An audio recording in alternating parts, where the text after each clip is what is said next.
ಎಲ್ಲಾ ಶರಣರಿಗೂ ಶರಣಾರ್ಥಿ. ಮಡಕಲ ದೇವನಹಳ್ಳಿಯ ಶ್ರೀ ಬಂಡಿಸ್ವಾಮಿ ಜಾತ್ರಾ ಮಹೋತ್ಸವದಂದು ಜರುಗಿದ ಅನ್ನದಾಸೋಹ ಮತ್ತು ಜಾತ್ರಾ ಮಹೋತ್ಸವದ ಕೆಲವು ತುಣುಕುಗಳು ನಿಮ್ಮ ಮುಂದೆ ನೋಡಿ ಆನಂದಿಸಿ.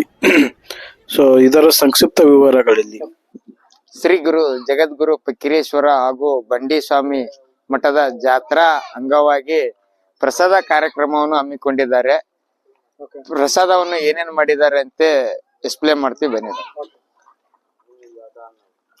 ಮಾಡಿದ್ದಾರೆ ತರಕಾರಿ ಸಾಂಬಾರ್ ಮಾಡಿದ್ದಾರೆ.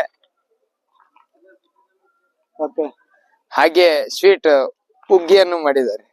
ಹುಗ್ಗಿ ಅಂದ್ರೆ ಯಾವ ತರ? ಹುಗ್ಗಿ ಅಂದ್ರೆ ಬೆಲ್ಲ ಹಾಗೆ ಇದು ಗೋಧಿಯಿಂದ ಮಾಡಿರ್ತಾರೆ. ಉತ್ತರ ಕರ್ನಾಟಕ ಸ್ಪೆಷಲ್ ಇದು. ಹಾಗೆ ಅನ್ನ ಸಾಂಬಾರ್. ಎಷ್ಟಿದೆ ಇದು ಗೋಧಿ? 1 ಕ್ವಿಂಟಲ್ ಮಾಡಿದ್ದಾರೆ. 1 ಕ್ವಿಂಟಲ್ ಇದರಿಂದ ಹುಗ್ಗಿ ಮಾಡಿದ್ದಾರೆ. ಬೆಲ್ಲ ಇತ್ತು ಅದು ಸೇರಿ. ಹಾಗೆ ರೈಸ್ ಮಾಡಿದ್ದಾರೆ. ಇದು ರೈಸ್ ವೈಟ್ ರೈಸ್. ಇದು ಎಷ್ಟು ಮಾಡಿದ್ದಾರೆ? ಇದು 50 kg 25.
ಬರ್ತದೆ